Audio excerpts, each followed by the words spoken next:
నీతి ఆయోగ్ ఇచ్చిన రిపోర్ట్ ప్రకారం zero on debt sustainability, అంటే ఇంక ఏమాత్రం కూడా మీరు అప్పులు చేయడానికి వీలు లేదు. ఇప్పటికే ఎక్కువ అప్పులు చేశారు, ఇంకా చేస్తే దానికి తిరిగి పే చేసే ఇది కూడా మీకు లేదు అని చాలా స్పష్టంగా రిపోర్ట్ ఇచ్చే పరిస్థితికి వచ్చారు. ఇంకో పక్క మొత్తం రాష్ట్రంలో ఉండే నిధుల్ని మిస్యూజ్ చేయడం, డైవర్షన్ చేయడం. గవర్నమెంట్ ఆఫ్ ఇండియా ఎప్పుడు కూడా మనం గుర్తుపెట్టుకోవాలి, రాష్ట్రం కేంద్రం రెండు ఉన్నాయి, స్థానిక సంస్థలు ఉన్నాయి. ఈ మూడు గవర్నమెంట్లు కూడా సమర్థవంతంగా పనిచేయాల్సిన అవసరం ఉంది. కేంద్రం కొన్ని స్కీములు ఇస్తారు, దగ్గర ఆ స్కీములన్నీ కూడా ఫండ్స్ డైవర్ట్ చేస్తే ఎన్ని సమస్యలు వస్తాయో మనం చూసాం. ఆ సమస్యలతో సతమతం ఆడాం. ఇంకో పక్క lowest tax to GSTP ratio, ఇక్కడ కూడా ఆంధ్ర రాష్ట్రానికి ఇన్హెరెంట్గా కొన్ని ప్రాబ్లమ్స్ వచ్చాయి. సర్వీస్ సెక్టర్ తక్కువగా ఉన్నప్పుడు రాష్ట్రానికి ఆదాయం తక్కువ వస్తుంది. మన రాష్ట్రంలో ఆదాయం ఎక్కువ వ్యవసాయం పైన వస్తుంది. వ్యవసాయం పైన రాష్ట్ర ప్రభుత్వానికి ఆదాయం రాదు, కానీ జిఎస్టిపి కాంట్రిబ్యూషన్ ఉంటుంది. అలాంటిది ఉన్నప్పుడు ఈ పరిపాలన వల్ల ఇంకా ఇబ్బంది వచ్చింది. 10 లక్షల కోట్ల రూపాయల అప్పులు కట్టాలి, వడ్డీ కట్టాలి, సంక్షేమ కార్యక్రమాలు ఇవ్వాలి. ఇవన్నీ చేయాలంటే మనం అందరం కూడా ఎక్స్ట్రా ఎఫర్ట్ పెడితే తప్ప సాధ్యం కాదని చెప్పి కూడా నేను మీకు తెలియజేస్తున్నా. అన్ని ఇన్స్టిట్యూషన్స్ డిఫంక్ట్ అయినాయి. ఒక్క మైనింగ్ డిపార్ట్మెంట్లోనే 10,000 కోట్ల రూపాయల ఆదాయం కోల్పోయే పరిస్థితి వచ్చింది. ఒక డిపార్ట్మెంట్ కాదు, ఒకసారి మీరు చూస్తే సోలార్ విండ్లో 9,000 కోట్ల రూపాయలు కరెంటు వాడకుండా డబ్బులు పే చేసే పరిస్థితి వచ్చింది. ఉచితంగా వచ్చే కరెంటు కావాలని అడ్డుపడి కరెంటు తీసుకోకుండా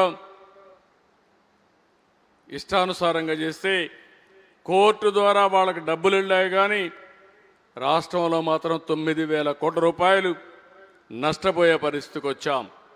నెక్స్ట్, ఇక్కడ నేను చూపించింది welfare empowerment, investment development, wealth creation, అదే సమయంలో హైయర్ రెవెన్యూ జనరేషన్. ఈ 4 కూడా ఎప్పటికప్పుడు బ్యాలెన్స్ చేసుకొని పోతే తప్ప ఆ ఆర్థిక వ్యవస్థ మనుగడ సాధించలేదు. ఈరోజు కేంద్రంలో ఉండే నరేంద్ర మోడీ గారి నాయకత్వంలో 11 సంవత్సరాలుగా మీరు చూస్తే ఎక్కడికక్కడ సస్టైనబుల్ ఎకానమీకి నాంది పలికారు. ఒక పద్ధతి ప్రకారం పనిచేశారు. ఒక పక్క పేదరిక నిర్మూలన జరిగింది, మెరుగైన జీవన ప్రమాణాలు ఇవ్వగలిగారు. అదే మరి తలసరి ఆదాయం కూడా పెంచుకుంటూ ముందుకు పోయే పరిస్థితి వచ్చింది. నెక్స్ట్, ఇక్కడికి వచ్చినప్పుడు ఇవన్నీ ఒకటైతే మనం వస్తానే చేసిన పనులు మీరు ఒకసారి చూస్తే, నేను మొట్టమొదటిసారిగా 4 సంతకాలు పెట్టాను. మెగా డిఎస్సి నోటిఫికేషన్ 16,347 ఉద్యోగాలకి ఇమీడియట్గా నోటిఫికేషన్ ఇచ్చాం. ఇప్పుడు అన్నీ కూడా ప్రాసెస్ అవుతా ఉంది. వీలైనంత తొందరలో అందరికీ రిక్రూట్మెంట్ ఇస్తున్నాం. 5 సంవత్సరాల్లో ఒక ఉద్యోగం ఇవ్వలేదు, ఫస్ట్ టైం మెగా డిఎస్సి పెట్టామని చెప్పి కూడా నేను మీకు తెలియజేస్తున్నా. ఇంకో పక్క ఏపీ ల్యాండ్ టైటిలింగ్ యాక్ట్, ఇక్కడ కూడా ఒక విషయం మీరు రాష్ట్ర ప్రజలకు అర్థం కావాలి. రాష్ట్రంలో కొత్త చట్టాన్ని తీసుకొచ్చారు. ల్యాండ్ రికార్డ్స్ అన్నీ అస్తవ్యస్తంగా తయారైపోయినాయి. ఈరోజు మనకు వచ్చే సమస్యలు 100కి 70-80 పిటిషన్ ఏదైనా వస్తున్నాయంటే ఒకే ఒక డిపార్ట్మెంట్ నుంచి, రెవెన్యూ డిపార్ట్మెంట్ నుంచి. దానికి కారణం రికార్డ్సే తారుమారు చేశారు. ప్రైవేటు భూముల్ని 12A కింద పెట్టారు, అసైన్మెంట్ భూముల్ని ఫ్రీ హోల్డ్ కింద ఇచ్చేసే పరిస్థితికి వచ్చారు. చాలా అవకతవకలు జరిగాయి. ఈరోజు ఈ సమావేశంలో ఎంఆర్ఓలు కూడా ఉన్నారు, కలెక్టర్స్ ఉన్నారు.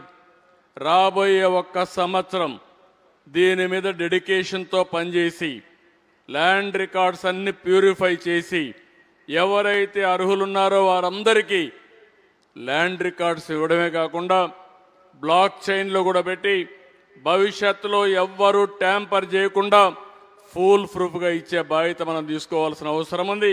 దానికి శ్రీకారం చుడతాం. ఇంకో పక్కన పెన్షన్లు ఇప్పుడే చెప్పారు. మీరు చూస్తే సీనియర్ సిటిజన్స్కి కానీ విడోస్కి కానీ అదే మరిగా దివ్యాంగులకు కానీ అందరికి కూడా పెన్షన్లు పెంచాం. 203 అన్నా క్యాంటీన్లు 4 కోట్ల మందికి ఇప్పటికి మీల్స్ ఇవ్వగలిగాం. 5 రూపాయలకే ఇచ్చాం.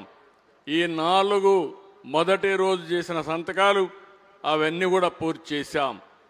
ఈరోజు విశాఖపట్నం స్టీల్ ప్లాంట్ కేంద్ర ప్రభుత్వం దగ్గర 11,400 కోట్లు ఇచ్చారు.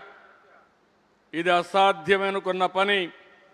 ఇక్కడ ప్రజలు ఇచ్చిన మ్యాండేట్తో కేంద్రం దాన్ని నిలబెట్టారు. మనస్ఫూర్తిగా ప్రధానమంత్రి గారిని అభినందిస్తున్నా. ఇంకో పక్క అమరావతి ఈరోజు మీరు చూస్తే 15,000 కోట్ల రూపాయలు 3-4 నెలల్లోనే డబ్బులు ఇచ్చారు.